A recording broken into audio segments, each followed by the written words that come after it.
SolveYourTech.com, your source for how-to guides and tutorials.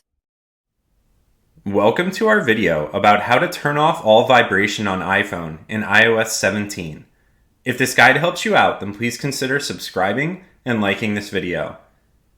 If you would like to turn off all of the vibration on your phone, such as that occurs for notifications, then there's a quick way that you can do so. Start by opening the Settings app.